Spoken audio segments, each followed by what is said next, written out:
السلام علیکم ورحمۃ اللہ وبرکاتہ۔ الحمد للہ والصلاة والسلام علی رسول اللہ۔ اشہد ان لا الہ الا اللہ وحدہ لا شریک لہ واشہد ان محمدا عبدہ ورسولہ نبینا محمد وعلی آلہ وصحبہ اجمعین آمین یا رب العالمین۔ جی، سب سے پہلے تو آپ سب کو رسول اللہ صلی اللہ علیہ وسلم کی وصیت کے مطابق لسان القرآن بیسک کورس کے سبق نمبر 39 میں خوش آمدید۔ میں ہوں آپ کے ساتھ محب الدین و شریعہ کالج سے آپ کی بہن بریرہ عطا۔ اللہ تعالیٰ سے دعا ہے اللہ تعالیٰ ہمیں مل کر اس کلاس کا بطور خاص قرآن کا حق ادا کرنے کی توفیق عطا فرمائے، آمین یا رب العالمین۔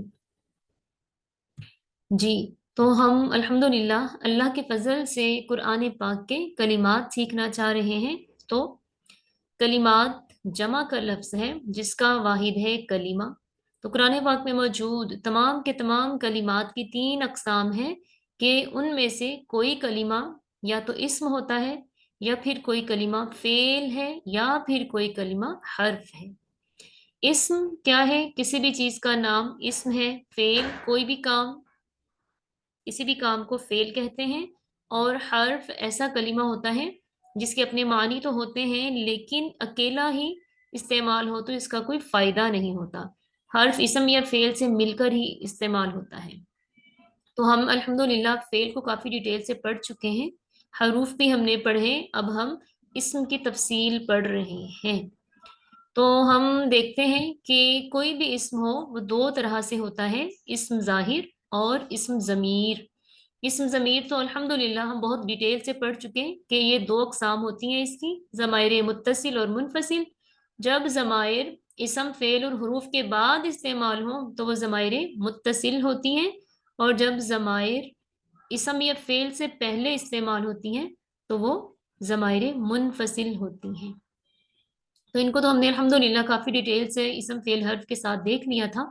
اب ہم پڑھ رہے ہیں اسم ظاہر، یعنی کسی بھی شخص، جگہ یا چیز کا جو ذاتی نام ہوتا ہے اسے اسم ظاہر کہتے ہیں۔ تو اسم کی تعریف جو کہ الحمدللہ آپ سب کو اچھے سے سمجھ آ چکی ہے کہ اسم ایسا کلمہ ہوتا ہے جو کسی شخص، جگہ یا چیز کے نام کو ظاہر کرے، جیسے خالد، پاکستان، کرسی، یہ چیزوں کے اصل نام ہے نا۔ پھر ہم دیکھتے ہیں کوئی بھی اسم والا کلمہ ہے تو اس کو سمجھنے کے لیے ہمیں ان 4 چیزوں کی سمجھ ہونا ضروری ہوتی ہے: وسعت، جنس، حالت، تعداد۔ وسعت میں کیا چیزیں کہ یہ اسم معرفہ ہے یا نکرہ، جنس میں مذکر ہے یا مؤنث، حالت میں مرفوع ہے، منصوب ہے یا مجرور ہے، تعداد میں وہ اسم واحد ہے، تثنیہ ہے یا جمع ہے۔ تو یہ ساری اصطلاحات الحمدللہ ہم ڈیٹیل سے سمجھ چکے ہیں۔ اب ہم جو سیکھ رہے ہیں وہ ہم اسم کے حالات کو مزید ڈیٹیل سے سیکھ رہے ہیں۔ ہمیں یہ تو سمجھ آ گئی ہے کہ مرفوع کیا ہوتا ہے، منصوب کیا ہوتا ہے، مجرور کیا ہوتا ہے۔ اب ہم پڑھ رہے ہیں کہ مرفوع میں کون سے اسماء ہوتے ہیں، منصوب اسماء کون سے ہوتے ہیں، اور مجرور اسماء کون سے ہوتے ہیں، جس میں اللہ کے فضل سے ہم مرفوع سمجھ چکے کہ مرفوع میں کون کون سے اسماء شامل ہیں۔ اب ہم پڑھ رہے ہیں منصوب اسماء، ٹھیک ہے۔ تو یہ کوئی بھی اسم ہو تو اس کے 3 حالات ہوتے ہیں، یا تو وہ مرفوع ہوتا ہے یا منصوب یا مجرور۔ مرفوع ہم سمجھ چکے ہیں، اب ہم منصوب پڑھ رہے ہیں۔ منصوب لفظ واحد ہے جس کی جمع ہے منصوبات۔ تو منصوبات جس کا واحد ہے منصوب، تو اس سے مراد ایسا اسم ہوتا ہے جس کے آخر پر زبر ہوتی ہے، یعنی وہ اسم جسے نسب دی گئی ہو، اور نسب زبر کو کہتے ہیں، ٹھیک ہے، یعنی زبر کو عربی میں نسب کہتے ہیں، اور جس اسم کے آخر پر نسب ہو اسے کہتے ہیں کہ یہ منصوب ہے۔ اب ہمیں یہ دیکھنا ہے کہ منصوبات میں کیا کیا چیزیں شامل ہیں۔ نمبر 1 مفعول، جو کہ ہم الحمدللہ پڑھ چکے کہ مفعول کیا ہوتا ہے اور یہ منصوب کیسے ہوا۔ پھر اس کے بعد انا کا اسم، کانا کی خبر، یہ بھی ہم نے سمجھ لیا. آج کا ہمارا سبق ہے منادا. ٹھیک ہے، کوئی اسم جب منادا ہوتا ہے تو وہ منصوب ہوتا ہے. اور منصوبات کی چوتھی قسم ہے مستثنا. تو آج ہم اللہ کے فضل سے منادا دیکھتے ہیں. منادا میں دو حصے ہوتے ہیں. منادا کے دو جز ہوتے ہیں، اسم منادا اور حروف ندا. اسم منادا کون سا اسم ہوتا ہے؟ وہ اسم یا وہ نام جسے پکارا جاتا ہے، یعنی جسے ہم مخاطب کرتے ہیں. یعنی ہم کسی سے بات کرتے ہیں تو اس کا نام بولتے ہیں کہ آپ ذرا میری بات سنیں نا، تو ہم کیا کہہ کے بولتے ہیں؟ جیسے ہم بولیں اے سمیرا میری بات تو سننا. تو وہ نام جسے ہم بات کرنے کے لیے پکارتے ہیں اسے کہتے ہیں اسم منادا. اور ایک لفظ ہوتا ہے منادی. منادی کا معنی ہے جو خود پکارنے والا ہے. ٹھیک ہے، اور جسے پکارا جائے وہ ہے منادا، جیسے یا محمد. اسی طرح اس کا دوسرا جز ہے حروف ندا. حروف ندا سے مراد ایسے حروف ہیں جن کے ذریعے پکارا جائے. جیسے اردو میں لفظ ہوتا ہے اے، جیسے ہم کہتے ہیں اے میرے رب، ہے نا. تو عربی میں پکارنے کے لیے کیا کون سی حروف ہیں؟ یا ایوہا. اس کے علاوہ بھی ہیں، لیکن چونکہ قرآن پاک میں زیادہ تر یہی دو حروف مستعمل ہیں تو اس لیے ہم انہی پہ بات کریں گے. یا ایوہا یہ ایسے کلمات ہیں، ایسے حروف ہیں جن کے ذریعے کسی کو پکارا جاتا ہے. جیسے یہ مثال آپ کے سامنے ہے، یا محمد، محمد کو بلانا تھا تو ہم نے کہا یا محمد، اے محمد بات سنیے. ٹھیک ہے، پھر ہم مزید دیکھتے ہیں کہ منادا کی دو اقسام ہوتی ہیں. منادا دو طرح سے ہوتا ہے، یعنی وہ اسم جسے ہم پکارتے ہیں وہ دو طرح سے ہوتا ہے.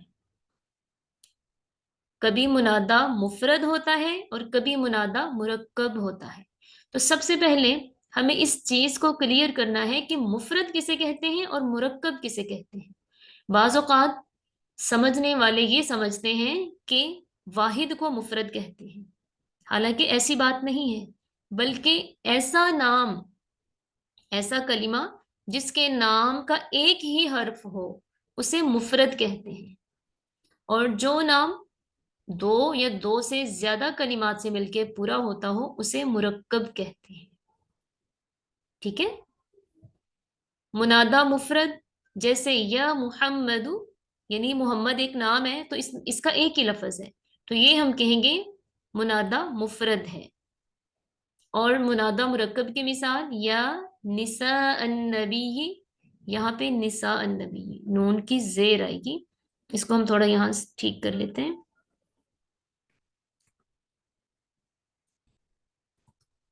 جی، یا نساء النبی. ٹھیک ہے، اب منادا مرکب ہم نے کہا کہ ایسا نام جس کے دو جز ہوتے ہیں. جیسے ایک دوسری آسان مثال میں آپ کو دیتی ہوں، جیسے عبداللہ، عبد الرحمن، ہے نا. تو اس میں دیکھیں دو دو الفاظ مل کے پھر ہی ایک نام بنا، عبداللہ، عبد الرحمن. تو یہ نام مرکب ہے. تو جب اس کو ہم پکارتے ہیں یا عبداللہ یا عبد الرحمن، ٹھیک ہے، یا عبد اللہ یا عبد الرحمن، تو اس وقت یہ منادا مرکب ہو جاتا ہے کہ اس نام میں دو حصے ہیں. تو ایسا منادا جس کے نام کے دو حصے ہوں اسے کہتے ہیں مرکب، اور ایسا منادا جس کے نام کا ایک ہی حصہ ہو، ایک ہی لفظ ہو، اسے کہتے ہیں مفرد.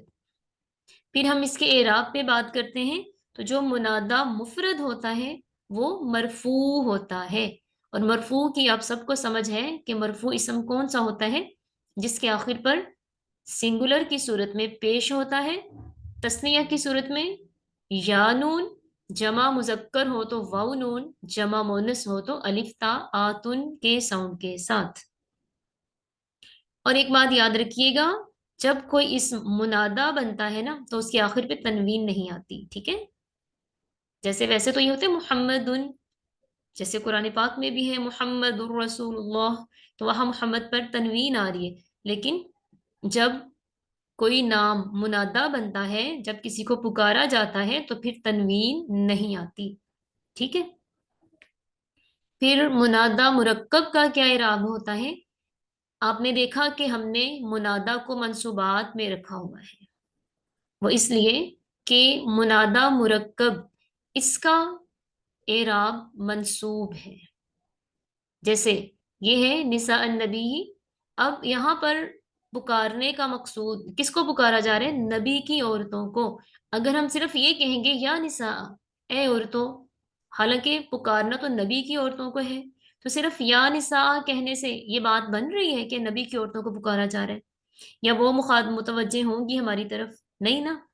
تو اسی طرح اگر ہم کہیں یا نبی، حالانکہ مقصد تو نبی کی عورتوں کو پکارنا ہے، تو یہ مفہوم پورا نہیں ہوگا نا جب تک یہ دونوں کلمات مل کے ایک چیز کو واضح نہیں کریں گے۔ تو جب کہا گیا یا نساء النبی تو پتا چلا کہ نبی کی بیویوں سے خطاب ہو رہا ہے۔ تو یوں دو کلمات مل کر، دو الفاظ مل کر ایک نام بنا ہے، اس لیے اسے کہا یہ منادہ مرکب ہے۔ اور منادہ مرکب کے دو حصے ہوتے ہیں، جس میں سے پہلا حصہ حالت نصب میں ہوتا ہے، یعنی پہلے حصے کے آخر پر زبر ہوتی ہے، جیسے یا نساء، یہاں آخر پہ زبر آ رہی ہے، اور دوسرا حصہ مکسور ہوتا ہے۔ مکسور جس کا معنی ہے کہ اسے کسرہ دیا گیا ہے، کسرہ زیر کو کہتے ہیں، جس لفظ پر کسرہ ہو اسے مکسور کہتے ہیں۔ تو چونکہ اس کے پہلے حصے پر نصب ہوتا ہے، اس لیے منادہ مرکب کو منصوب ہی شمار کیا گیا ہے، ٹھیک ہے۔ مزید ہم مثالیں دیکھتے ہیں اس کی۔ یہاں پر دیکھیے یا نساء النبی لستن کاحد من النساء، اب دیکھیں یہاں پر صرف نساء ہے، ٹھیک ہے، یہاں ہے یا نساء النبی، یہاں سے پتہ چلا کہ نبی کی بیویوں سے خطاب ہے، انہیں کہا جا رہا ہے کہ نبی کی عورتوں، تم عام عورتوں میں سے کسی کی طرح نہیں ہو۔ تو یا نساء النبی، یہاں پہ یا حرف ندا، نساء النبی یہ ہے منادہ مرکب۔ منادہ مرکب میں یہ ہوتا ہے کہ اس کے پہلے حصے پر نصب ہوتی ہے اور دوسرے حصے پر جر ہوتی ہے، ٹھیک ہے۔ پھر یا ایھا الناس اعبدوا ربکم الذی خلقکم، اے لوگو، یا ایھا الناس، یہاں پر کس کو پکارا گیا ہے؟ ناس کو۔ ناس کا معنی کیا ہے؟ لوگو، یہ انسان کی جمع ہے نا، انسان کی جمع ہے ناس، تو اس میں ایک سے زیادہ لوگ ہیں، لیکن کیا ہے کہ کلمہ ایک ہی ہے نا، کلمہ ایک ہی ہے، اس کے معنی جمع کے ہیں۔ چونکہ بظاہر کلمہ ایک ہے تو اسے ہم کہیں گے کہ اسم مفرد ہے، اسی لیے اب یہاں جب الناس منادہ مفرد ہے، اسی وجہ سے یہ مرفوع ہے، کیونکہ منادہ مفرد ہو تو مرفوع ہوتا ہے۔ یا ایھا الناس، ٹھیک ہے، اب سمجھ آئی ہے نا مفرد اور مرکب کی۔ اسی طرح یا اہل الکتاب، جیسے اردو میں ہم بولتے ہیں اہل کتاب، صرف اہل کہنا ہو تو سمجھ نہیں آتی نا کس کے لیے کہا جا رہا ہے، یا ہم صرف کہیں الکتاب تو بھی سمجھ نہیں آئے گی، جب تک ہم اہل الکتاب نہیں بولیں گے نہیں سمجھ آئے گی کہ اہل کتاب کو مخاطب کرنا مقصود ہے۔ تو یہاں پر یا حرف ندا، اہل الکتاب یہ منادہ ہے، چونکہ یہاں کا منادہ بھی دو کلمات سے مل کر ہی پورا ہو رہا ہے، اس لیے یہاں بھی منادہ مرکب ہے، اور منادہ مرکب میں پہلا حصہ منصوب ہوتا ہے اور دوسرا مجرور ہوتا ہے۔ یا اہل الکتاب لم تکفرون بآیات اللہ، اے اہل کتاب تم اللہ کی آیات کے ساتھ کفر کیوں کرتے ہو، یا اللہ کی آیات کا انکار کیوں کرتے ہو۔ پھر یہاں دیکھیں یا اہل الکتاب، وہی والی مثال، ٹھیک ہے، کلیئر ہو رہا ہے نا آپ کو؟ یا اہل الکتاب لا تغلوا فی دینکم، کہ اپنے دین میں غلو نہ کرو، ولا تقولوا علی اللہ الا الحق، اور اللہ پر وہی بات کرو جو حق ہے۔ اسی طرح قالوا لئن لم تنتہ یا نوح، یا نوح یا حرف ندا، نوح منادا، اب چونکہ نو ایک ہی کلمہ ہے تو یہ مفرد ہے، منادہ مفرد ہونے کی وجہ سے مرفوع ہے۔ یا نوح، اے نوح، قالو، انہوں نے کہا، لئن لم تنتہی، اگر تو باز نہ آیا، یا نوح، اے نوح، لتکونن من المرجومین، تو سنگسار کیے جانے والوں میں سے ہو جائے گا، یعنی تجھے رجم کر دیا جائے گا۔ مطلب نوح علیہ السلام جب اپنی قوم کو تبلیغ کرتے ہیں تو لوگ ماننے کی بجائے ان پر ظلم کرنے کی کوشش کرتے ہیں۔ تو ہم پر تو اللہ تعالیٰ کے احسان ہے نا کہ اس نے ہمیں مسلمان گھرانوں میں پیدا کیا، پھر اس کا اوپر سے یہ کرم کہ اس نے ہمیں یہ توفیق دی کہ ہم اس کا کلام سمجھیں، اس کو سیکھیں، اس پر عمل کرنے کی کوشش کریں۔ الحمدللہ۔ تو مجھے امید ہے کہ آپ کو منادا کی سمجھ آ گئی ہوگی، اس کے ساتھ ہی مفرد اور مرکب بھی واضح ہو گیا ہوگا۔ بارک اللہ فیکم اجمعین۔ سبحانک اللہم وبحمدک، نشہد ان لا الہ الا انت، نستغفرک ونتوب الیک۔ السلام علیکم ورحمۃ اللہ وبرکاتہ۔